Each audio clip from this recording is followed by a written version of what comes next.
anyone who lines up for this race, respect. Just mad respect. Anyone who takes that first step in this race, respect. Whether you take them all the steps or you don't make a cutoff, respect. I mean, this race is a beast. And I think the sense of accomplishment that you get at the end, because the level of difficulty is so high, is such that, you know, it's like, it really is kind of like a shared experience. Like everyone did the same course. Everyone went to Swimrun Mecca. You know, the vibe was so great. You know how that really came through to me was you would have teams finish and then they would immediately, you know, give the hugs and do the high fives and they're like, hold on. And then they would turn around and wait in the finishing chute for the other 2 or 3 teams that they all day had kind of been back and forth. Yeah. And high fives, whether they didn't even speak the same language as you or they were in the men's category and you're in mixed and women's or whatever, like everyone was like, we did it. This race, you know, really reminds me of like why I love the sport. I kept telling Stefan, I was like, I'm probably going to tell you this like 1,000 times, but you know, it's been so cool to like watch this. It really, and so cool it really to be was. Here. And, you know, for the whole team to invite us was really, really special. It was, you know, yeah. It reminds me, it's like, but I was, if I had forgotten, I've remembered. I have remembered. Same. I was like, oh yeah, this race is no fucking joke.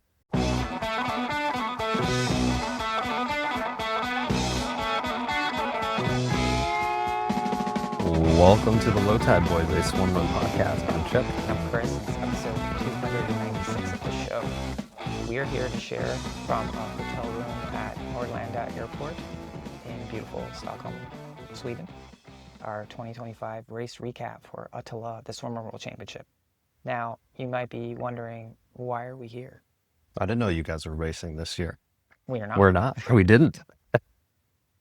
Yeah. But yeah, I mean, about a month ago, the Ötillö team reached out to us and wanted to know if we would be willing to come out and cover the World Championship live on Facebook and do some programming before the race briefing on Nerve-wracking. And probably the quickest yes that I think we've been able to come to is like, absolutely, we 100% want to do this, but let's figure out, can we make it work from a travel and a work situation? Yes, but we were definitely in. In theory, it was definitely like automatic yes. In reality, it's like, oh, we got wives and kids, or kids just started school again, so we had to really kind of plan it out. But to think that we'd be in Stockholm, Sweden, 3 out of the last 4 years was not something we had on our bingo card, which is a good little segue. You know, we have some questions for everyone who's watching this. If you watched the World Championship and you did use our Ötillö guide to the Swim World Championship, if you did the bingo card, if you got bingo, let us know. We got some swag for you, some stickers and whatnot. So hit us up in the DMs if you actually managed to get bingo. It was really great to be back. Again, as Chipper mentioned, you know, Ötillö asked us to come out and do some programming and kind of put our own spin on things. And we certainly did that. I'll tell you, I was a little nervous. And, you know, my wife, God bless her, she was like, this isn't a test. And they're asking you to come out to be yourselves. So you should do that. So I kept thinking about that. It's like, all right, they're not asking us to be journalists. Yeah. Or reporters. They wanted CNN type things. They could have. They came to the wrong place. That ain't us.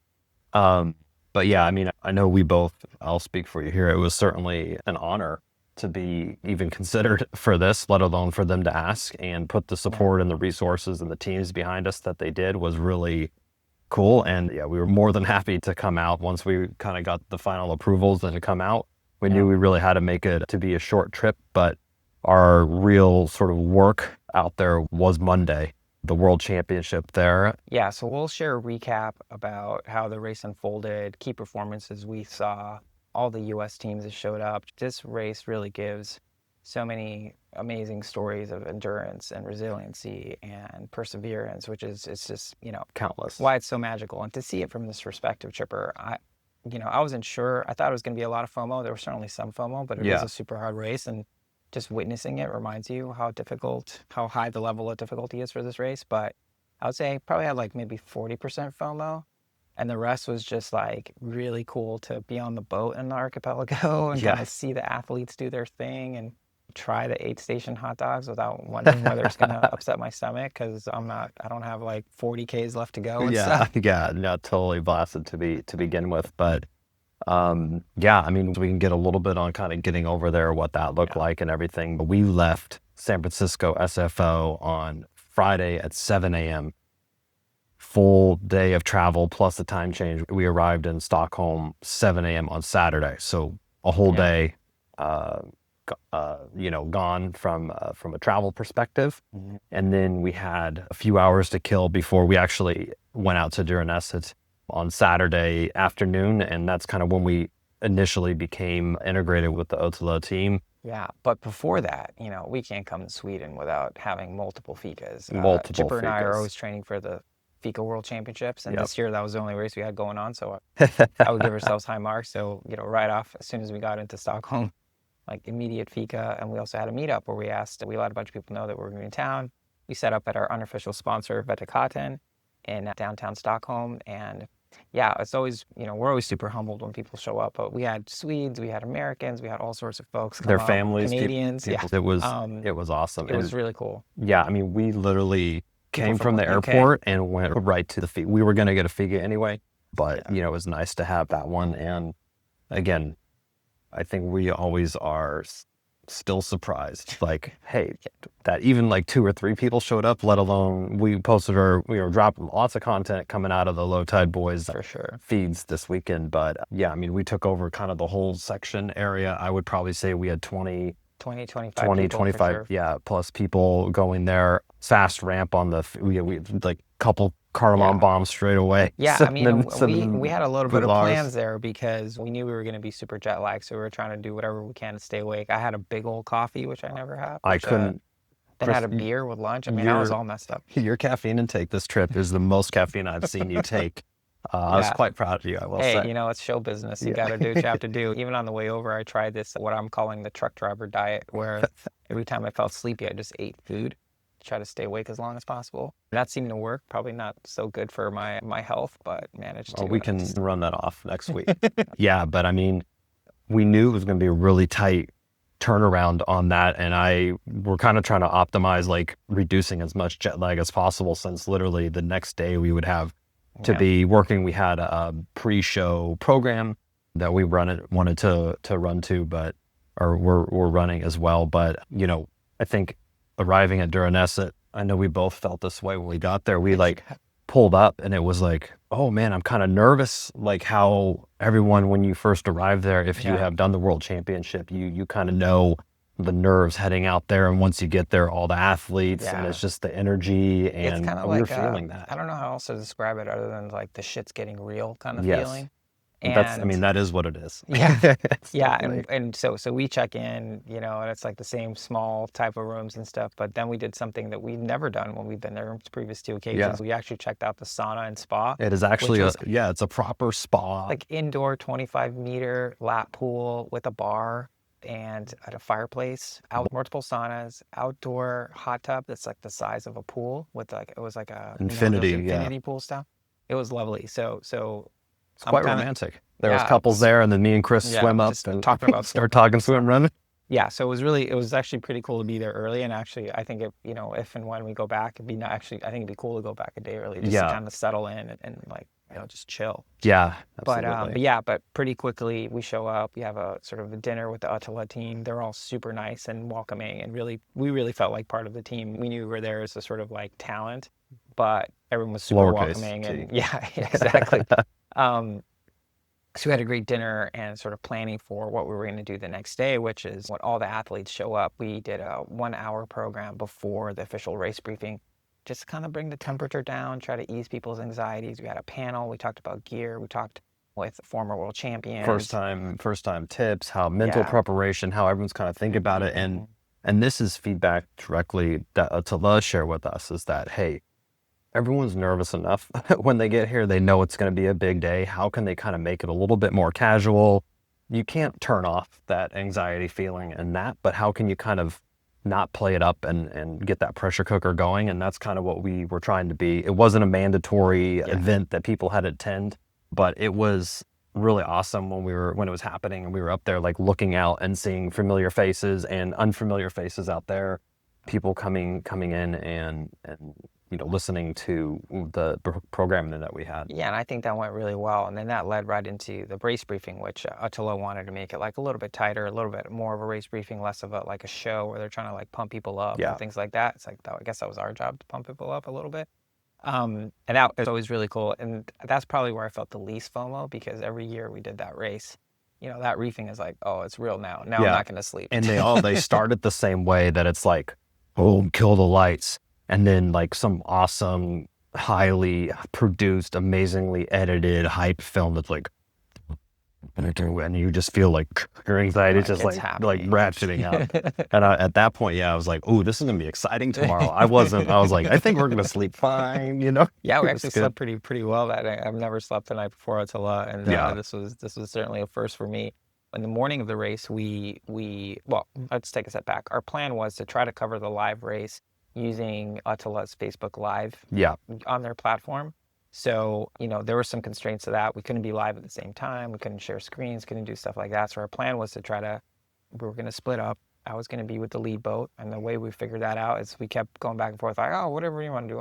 Fine, whatever. We ended up just like flipping a coin just to figure out what it was going to be. So I ended up being with the lead boat, which was really fun to be with Stefan, Dominic, Jenna, who were, just kind of like race directing while doing media as well. So it was pretty cool to follow the lead race. And then Chipper was with the other media boat that was more of like capturing the human interest stories, hanging out at aid stations, getting more of sort of like the non-elite content. Everything but the kind of the pointy end of the race there. And that was a really awesome experience. At the dinner, what was cool, again, we've done races, we've been doing endurance events. We know behind the scenes, lots of things are happening that athletes are probably not privy to.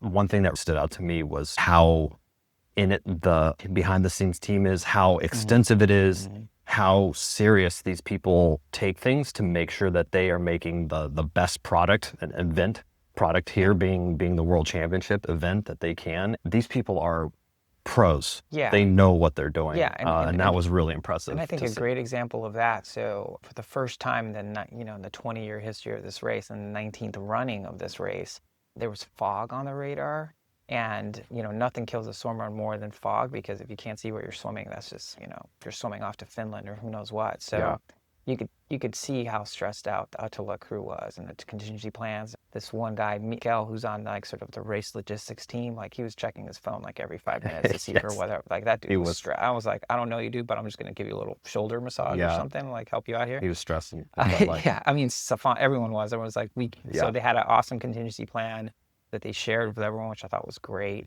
just to make sure, so let's just be open and transparent about the realities of this thing. And our plan, the way we kind of went through it as well, like we had the course map and we're like, honestly, it's really hard. How do you plan for a live, it ended up being a 14-hour day for us. How do you plan what that looks like? Oh, Chip's going to be here at this time. Like, you honestly can't do it because you got to really go with the flow and be in the zone kind of for that. So what Chris and I were really focused on is like, how can we give you kind of the best hour, like from a little bit before the race start to the actual start to kind of that first swim entrance and exit there. That was like the one thing that we felt like we could script, because the rest, it's like it scripts itself as the race unfolds. So the first hour, we know at least most of the teams are going to be together. Everyone starts at the same time, so at least you know what's happening there. So even from there, our plan was that I would follow the lead. We'd have to be following the lead athletes because we had to be there for the finish line when they finish. And kind of follow that part of the race. And then Chipper would be another media boat, kind of capturing, as we mentioned, sort of the human interest, like get more of like chatting with people. Like not a lot of folks were chatting with me when I was when they were racing. They were really in the zone. So it made for an interesting dynamic where I felt like it was going to be interesting to try to like how we were going to cover that. As you mentioned, like the first hour that was the thing that we felt we could script the most, and the rest we just had to kind of think on our feet. And Ötillö was really great about this. I will say, that race morning, we took the ferry with everyone, and that I was legit nervous. I was like, oh man, like all these racers are here. Like it was intense. I mean, I was getting nervous as well. I think that's good. And I know it's either like Brad Stallberg or Steve Magus. If you're nervous, it just means you care a lot. And we certainly care about, we want to do a good job. We want to do a good job. And we know we've been on the other end. We've been the consumer of this type of product that we're trying to bring out to you. And we know how important it is to see your loved ones come through, or like who's winning the race, or get some really cool footage. So we really wanted to do the best that we could and, do it our way, but not miss any of the cool points or the cool stories or swim runners coming throughout. So For sure. And not to bury the lead, there was no fog. It was an amazing day. In fact, it was one of the strangest days out there in that there was zero wind and almost no current. So a little foreshadowing for some stuff later. So it ended up being a really fast day, overcast most of the day. So, the race started promptly on time, which was great. So Chipper was at the start. We did a little thing at the beginning, and then I ran to swim one entrance at the end of Stockholm. yeah, And that was the thing. So I had a dream the night before that I got lost that would not be good. on Sandham. And I was Oh like, yeah, you told me you Yeah. couldn't make it to the beach.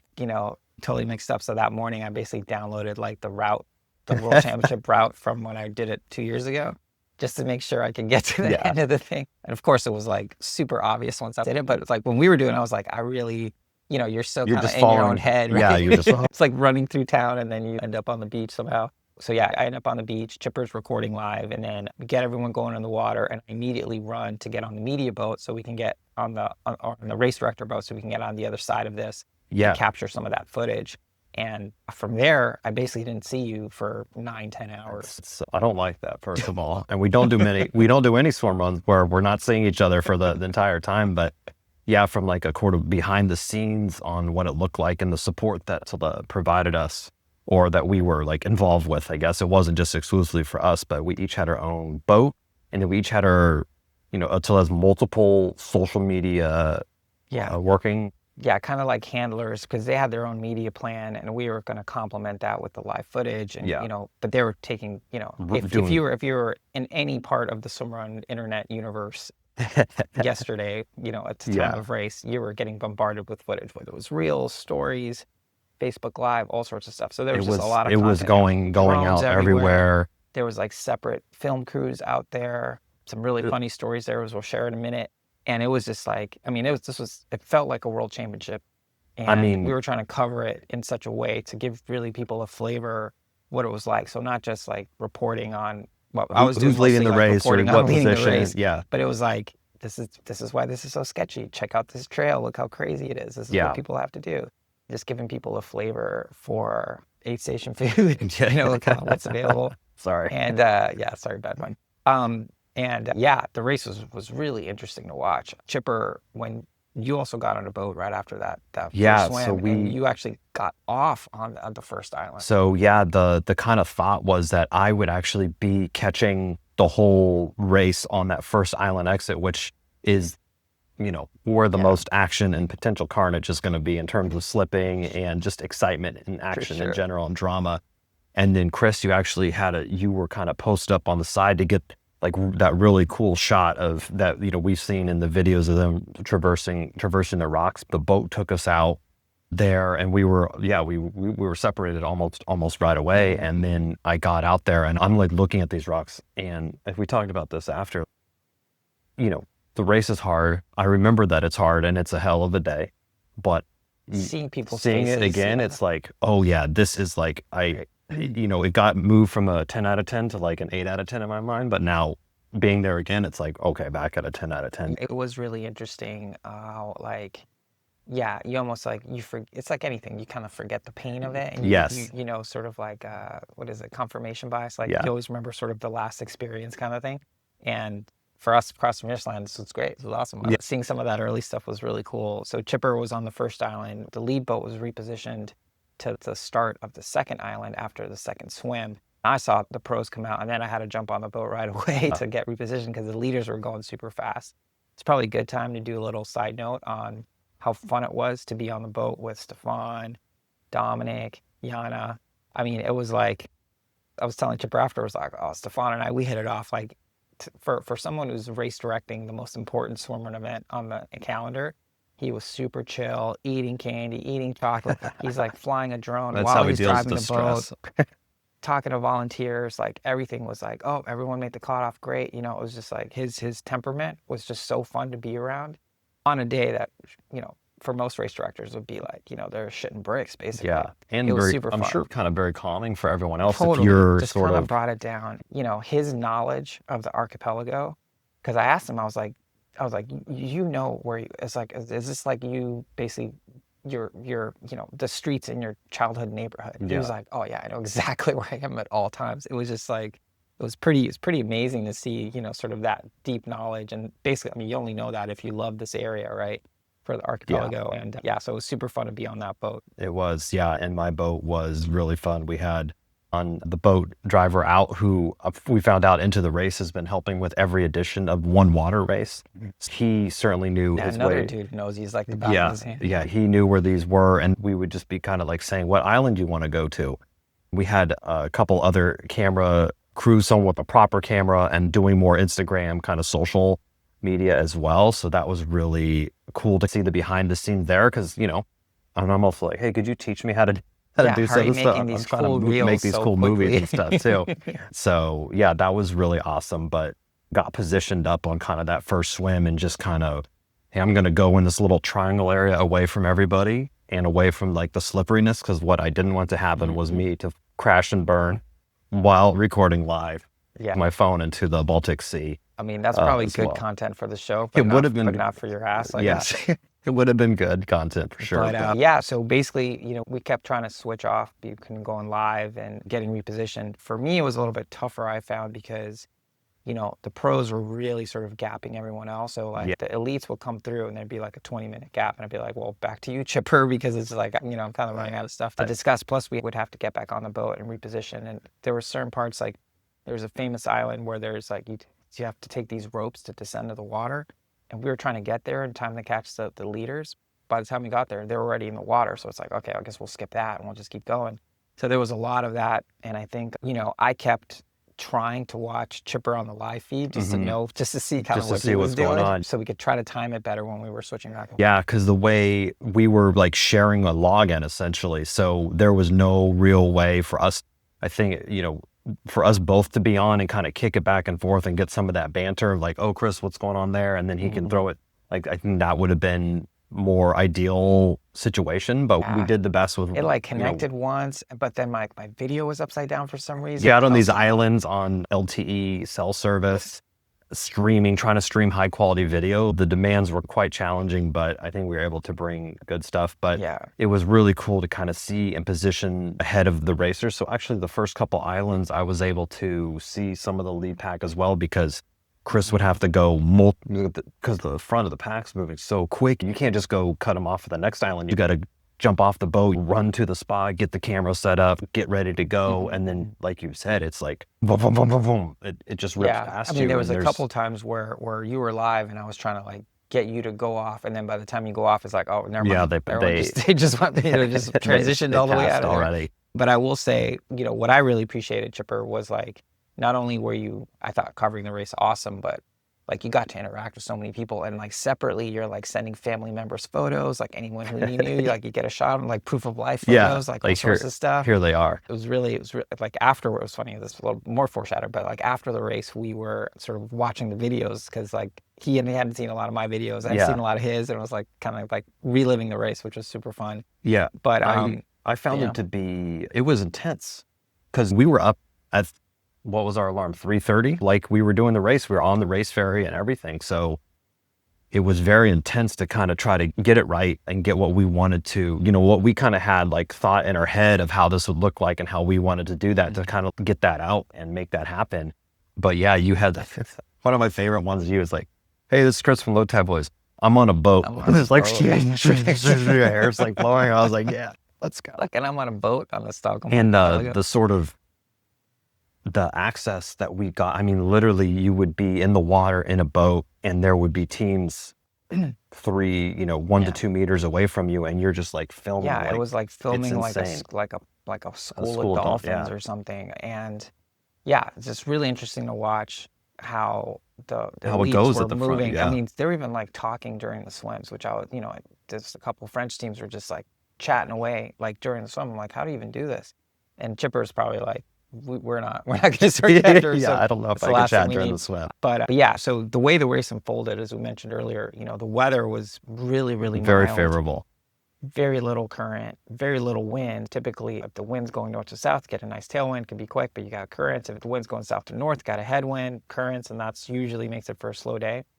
but the teams were moving incredibly fast to the point where, 3 hours into the race, Stefan and Dominic, they're like, oh, we got to be prepared early because, we might be breaking course record. Course record is definitely under threat. And sort of from the race that I was covering, what that meant is that, we know time 1, time 2 are pretty tight. And there were people at the race who had gotten concerned about that. And so the favorable conditions was, we would be at time 2 and they're like, this is the cutoff. And then we see someone come through and we're like, oh my God, they got 40 minutes of buffer or 20 minutes of buffer as opposed to like two minutes or something. Well, so I'll it was tell really you, great. like on the lead boat, when that first cutoff hit and, Stefan's talking to like one of the volunteers who was driving the boat and I'm probably also flying a drone at the same time. He was like, everybody made the first cutoff. And my boat, it was like, we all cheered stoked. up. So I think how it went is that we would call your boat and Dom was like running the comms, Dominic was.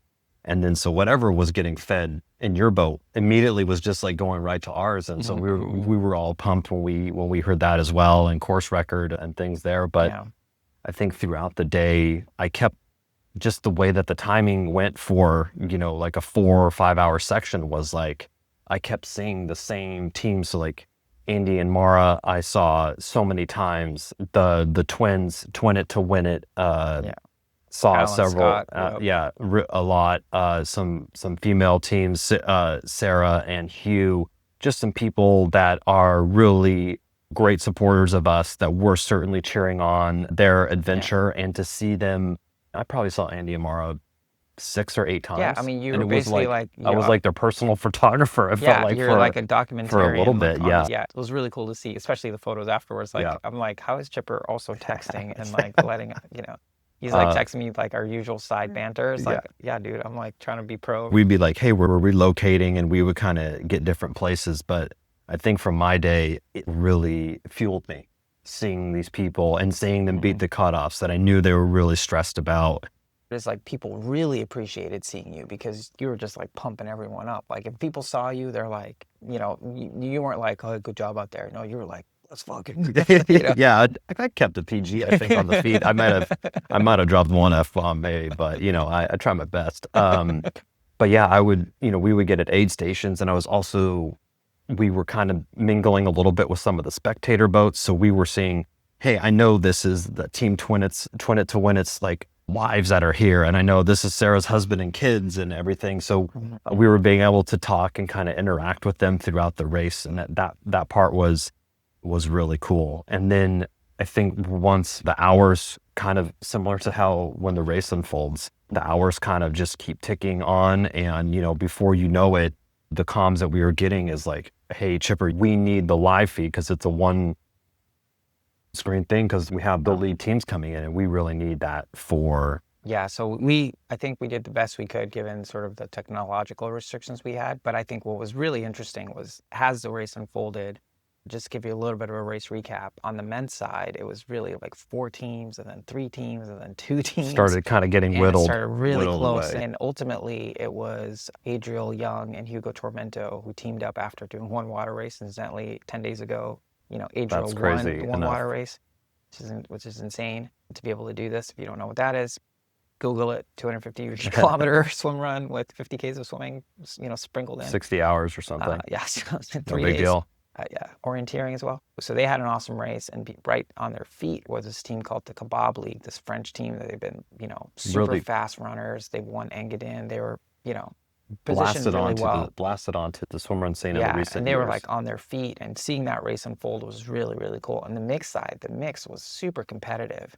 The favorites going in was our friend David Pesquet and Ulrika Eriksson, just stud athletes. And they were leading early on, but there was some jockeying back and forth, and we'd see them later, and they were like in 3rd, and then they were in 2nd. Really entertaining. Yeah, it was cool. Race. It was cool to watch. And the women's, Sabina Rapelli and Anna Hellstrom just dominated all day. I think they won by like over an hour. They were just in the league of the They dropped the hammer for sure. Set a course record by like 10 minutes. The second place women's team, I think this was their 2nd swim run ever, or Came 3rd. Out of nowhere. Never had done an Ötillö brand race before. Come out, boom, winning 2nd in the women's world championship. It was just an impressive. awesome It was impressive. thing. You know, a theme for the day was, you know, the French have arrived. It's Yes, the they first have. time in the history of the race where there are more French teams or more teams from another country other than Sweden. Yep. And France, I mean, their swim run development program is obviously working Yes, because, highly you know, effective. many spots on the podium. It was great, like so much support. Like a lot of teams have their own boats following them around. It was really cool to see, like, you know, usually it's hey ya, like, you know, go, but it was also like LA. which was really fun. I think one funny story was Channel 4, which is sort of the big Sweden, you know, like the Swedish ABC or something. They had a camera crew, and this camera person, this lady, basically gets on our boat, and we're sort of hanging out with her for a while. Yeah. Then at some point, we just like leave her on some island, Yeah. and it was, I mean, it was an island, I don't remember which one. I think it was like Munka or something. And you know, we're backing away, and she's like still on the rocks. And I was like, wait, we're leaving her? And they're like, oh yeah, no, she's gonna get picked up later. And it was just like the weirdest thing. It's like we pick her up for a while, just like drop her off somewhere else. I saw her at the finish. I'm like, I'm glad you made it. It's like this happens all the time. It was really, really funny. The front teams were moving really quickly, so pretty quickly we were moving to the pig swim. And when we kind of turned the corner and got there, everyone on my boat was like, it looks like the pig swim, but it's not. but it's not. It doesn't. But it doesn't look like the pig swim because the conditions were so flat. It was glass. It was like swimming in a pool. We started calling it the piglet swim because it was so still, so calm. I remember as soon as we saw that, I texted Chipper. I'm like, Chipper, tell all of our people the pig swim is chill. Because that's, you know, that's one of the most challenging features. The first couple islands is a challenge. Navigating your nutrition over the first 6 islands is a challenge. Then the pig swim, that's one of the big, you know, like if you're playing like Super Nintendo or something, that's like a mini boss. Yeah, that's definitely a mini boss. It's a mini boss.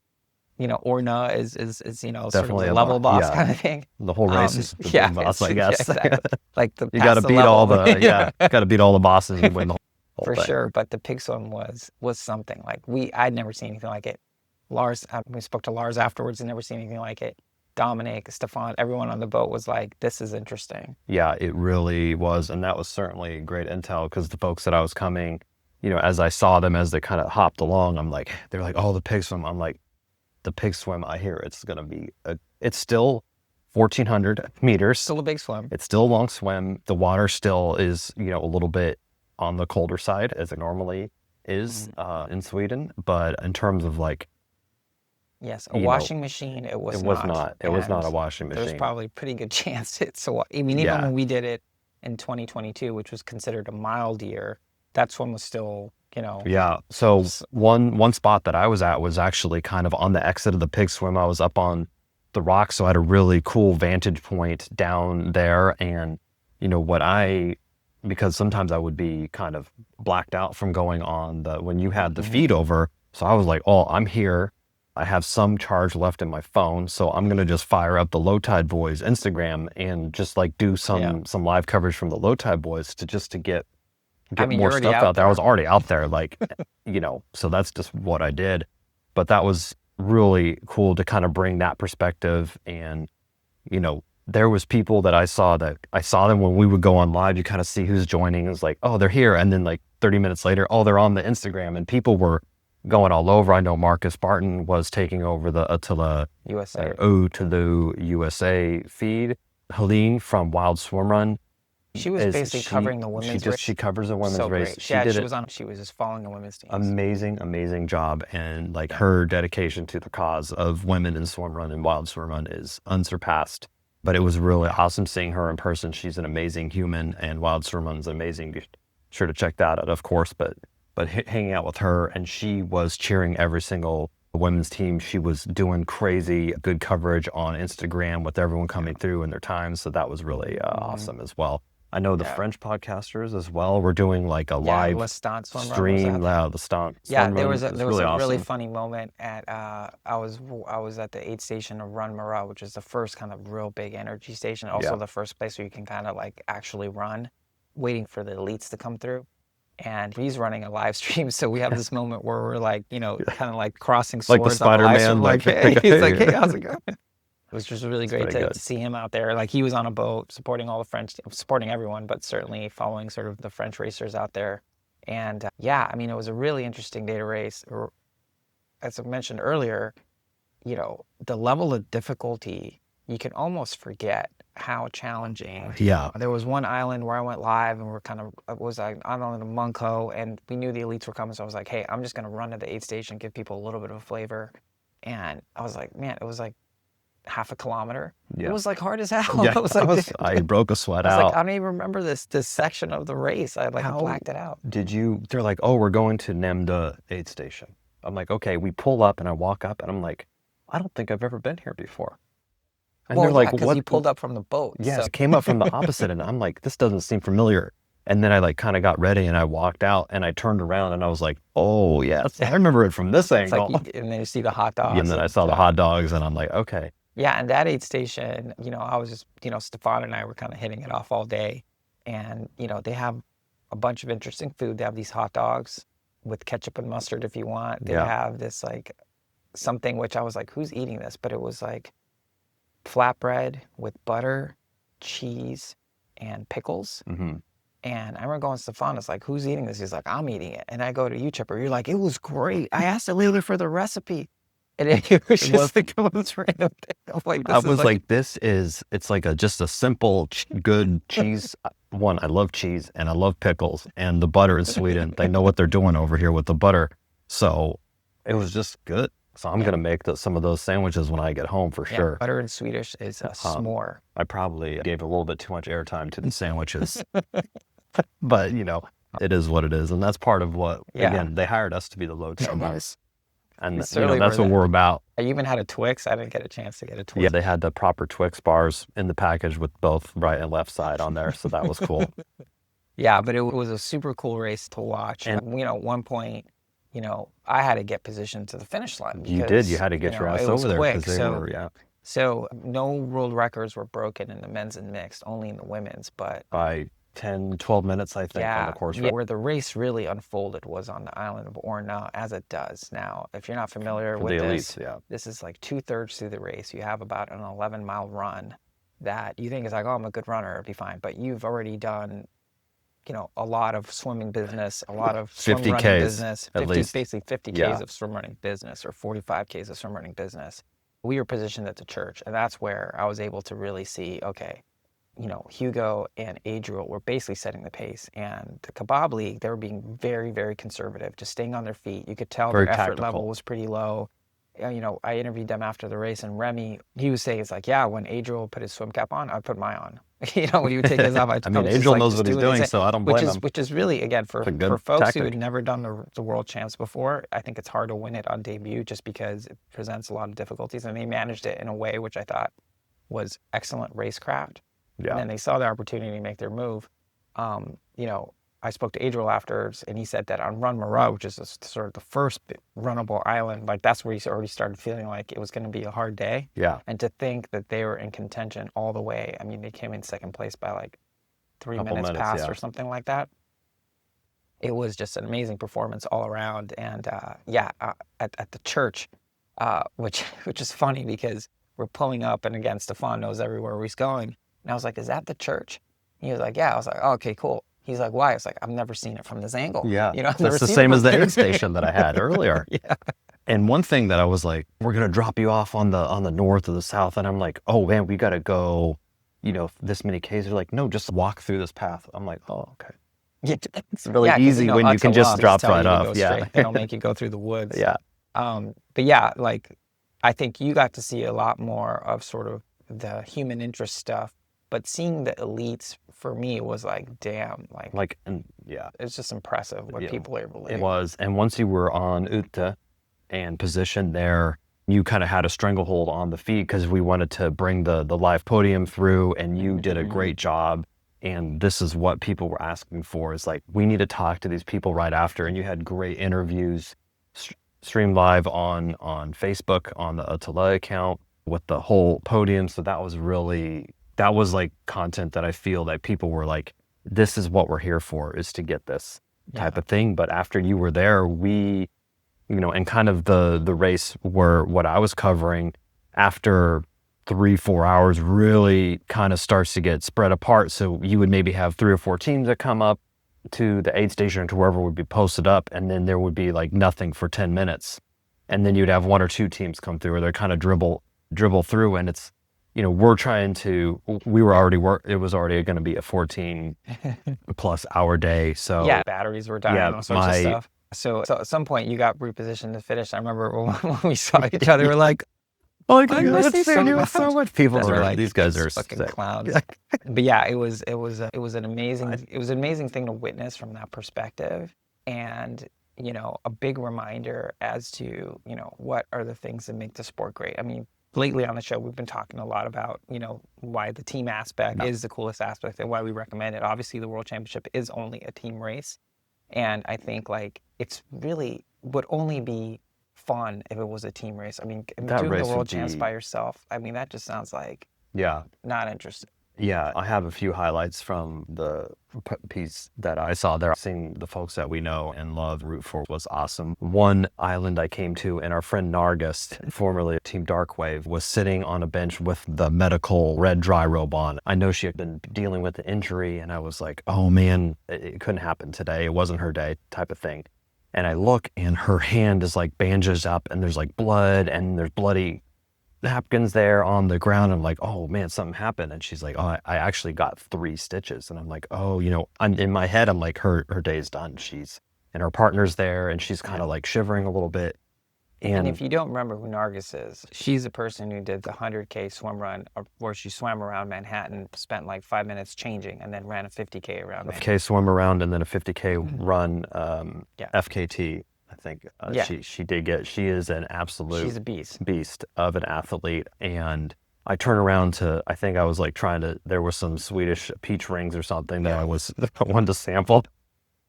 And I turn around, and Nargis is there with her hand all bandaged up, like pulling her wetsuit sleeve up. And I'm like, "You're going out there?" She's like, "Yeah, I'm gonna try." I'm like, "Okay, let me help you with your sleeve." And like she couldn't close her hand. She went out there.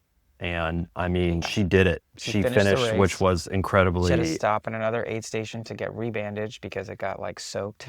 What a from champ! All the swimming. What a champ! Yeah, hardcore. I think one thing, a highlight I know for us was really at that finish line and seeing those last teams come through and following them around, and especially again the teams that we mentioned earlier that we're cheering on, and we knew their journey to even get to this race, and we knew they were going to be challenged to complete it, but kind of running up the heartbreak hill with them and cheering them on, that is always kind of the thing that fills me up the most. Even when we are racing, I love that part of it too, because you know what these people went through. We'd wait because we'd want to cheer them on. Yeah, I mean, some really amazing stories. I mean, some of our friends, Rios, who's actually born in Fajardo, Puerto Rico, so she's the second, you know, the only female swim runner, I think, to compete in the World Championship. I don't have actual stats for that, but I think so. She raced with Vivian Emraz, who I raced with at Austin, so seeing them finish, and it was just like, you know, super heartwarming all around, and you know, so many tales of resiliency, as we mentioned at the beginning, you know, just like raw endurance and just perseverance. I mean, this race really exposes you in a way that, you know, you can either lean into it or it'll chew you up and spit you out. And on this day, you know, very few DNFs, very few people missing cutoffs, and a lot of teams just like, you know, getting it done. We're not going to be denied. So even the final finishers, which I think like, you know, my highlight was, I agree. I'm with you on that. Wanted to go live one last time for the final finisher. So we hear they're coming, and 14 hours and 3 minutes or 5 minutes or something. It's like just incredible French team, last team to come through. Everyone's out, everyone's cheering, you know, because we're about to start the award ceremony. Yeah, they hype it up on the mic. They're like, here comes the final team. They're by time 18 by the tennis courts. You know, it's just like around the corner. Around the corner. They're just around the corner. But getting out there, and we were able to fire up the go live again. And this is the first time that it was like, oh, Chris, you get in front of the camera there, and we could it's happening right now. Like, yeah, it's cool. And following them home, and kind of, I mean, it wasn't me crossing the finish line, but like I was like so pumped for them because everyone was lining the side and cheering. It was like we did it. It definitely felt that way. It was so awesome. The camaraderie was awesome. Everyone was cheering, going crazy. Yeah, so we ended up wrapping up the live feed. Like Dominic came on, we're like, "That's it. It was baby." It was such a. It was a very much an organic thing, but the way it happened was I felt it was really cool. Yeah, it was great. I like literally ran across the line right behind him, like try to get a really good, in my head, I'm like, what's this shot gonna look like kind of thing. Spun around, everyone's hugging, Stefan's there, everyone's there. And then like we're in the finishing shoot and me and Chris are just there and we're like, yeah, we're done, and Dominic comes in, he's like, we're like, yeah. Yeah, it was so cool. It was a It great was such ending. a good, it was like, whoop, like there's that cherry on the top of Yeah, the it was day. a great ending. My throat still hurts. Yeah. Everyone was like, oh, how was the race for you? I was like, oh, I'm injured over here. But I mean, and people were like, oh, you guys must be tired. And I honestly felt very guilty. Like, hey, we were out there a long time. We were up early. We did do a lot of work, but we didn't do the race. So I couldn't really say like, for sure. Oh, I did get a little blister on my ankle because I didn't wear the right socks. So I did have a minor injury. I was swimrun kit from the ankles down. So I wore my Adidas shoes for sure. I can't be slipping on this thing. Yeah, overall, I mean, it was... And then kind of the same thing that normally happens after the race. Everyone's there and, we'll walk 2 steps and someone will be like, oh, how's it going? And we're like, oh, we got to hear. I mean, really at the force, we're like, Chris, I haven't eaten lunch and it's like 5 o'clock at night. We need to go eat dinner. We would literally be eating or talking to somebody and I look up and I'm like, oh, here comes so-and-so. Coach Ruben and Lloyd, who we had on the show after Catalina, like, hold on, we got to run. Go run, cheer them on as they come in. And that was happening throughout the night. It was just really awesome. It definitely felt like we were being like super cheerleaders because we were, we were cheering. Yeah, I mean, that's our job. We mentioned it before. It's kind of dipping into final thoughts. Anyone who lines up for this race, respect. Just mad respect. Anyone who takes that first step in this race, respect. Whether you take them all the steps or you don't make a cutoff, respect. I mean, this race is a beast. And I think the sense of accomplishment that you get at the end, because the level of difficulty is so high, is such that, it's like, it really is kind of like a shared experience. Like everyone did the same course. Everyone went to Swimrun Mecca, and just kind of like, the vibe was so great. How that really came through to me was you would have teams finish and then they would immediately, get the hugs and do the high fives and they're like, hold on. And then they would turn around and wait in the finishing chute for the other 2 or 3 teams that they all day had kind of been back and forth. Yeah.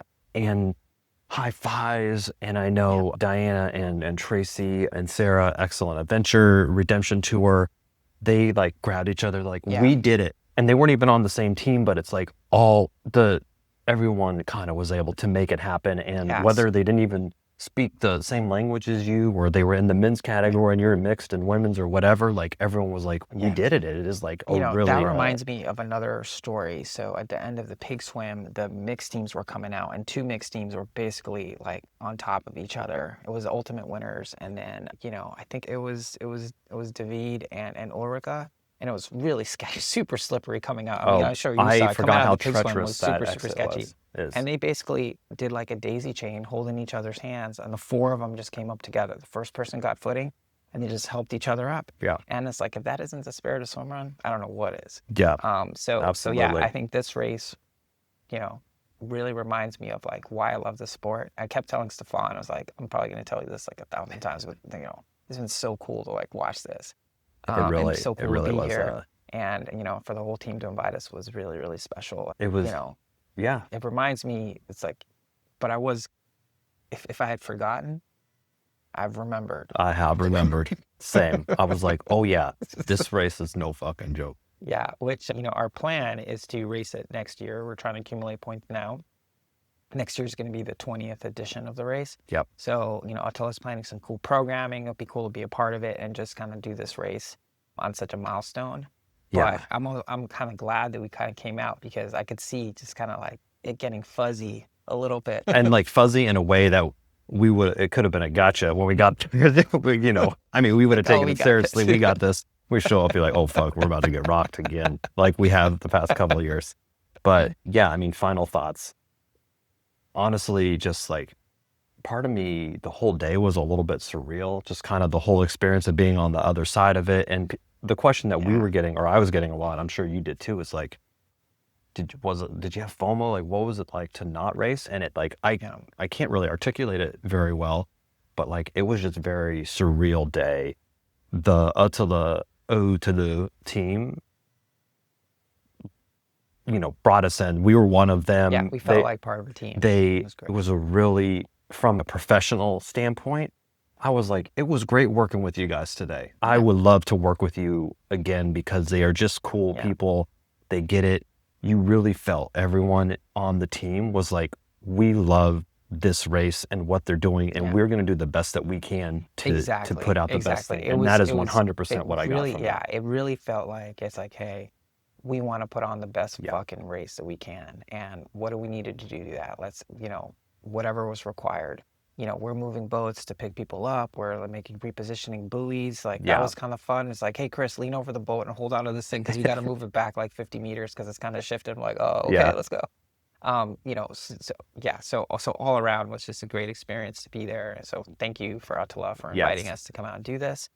Certainly not something that was on our bingo card. But again, if it was on your bingo card while you were watching this send race, us if you got a bingo. Let us know if we got stickers to send you in the mail. Yeah. Next up for us is, no longer some more swim running. Some running, not swim run reporting. We'll be swim running in the next couple of months. With that, we'll be signing off from the Comfort Inn at Orlando Airport the day before we fly back to reality. Absolutely.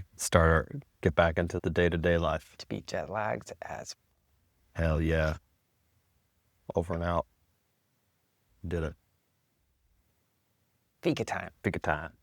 That's it for this week's episode. Thanks so much for listening to the show. Make sure to subscribe wherever you listen to podcasts and leave a rating or review, since that's the best way to help other people discover the show and the sport of swim run. Check out our website, lowtideboys.com. That's boys with a Z, for swimrun resources, including gear guides, tips, how-to videos, and so much more. Make sure to check out our meme page at The Low Tide Boys on Instagram. If you have any questions or suggestions for the show, send us a DM or email us at lowtideboys@gmail.com. We'd like to thank Riding Easy Records for our show music, and of course our wives for their support and tolerance of our swim run and other activities. Lots of activities. Lots of activities. Finally, you can support our efforts on Patreon. Until next time, get out there and go for a swim. Then a run. And then a swim. Then another run. Then another swim. Then run some more. Just keep going. Let's go. And then stop at some point because, And fuel. Don't forget to fuel. Gotta fuel too. Of course, yes.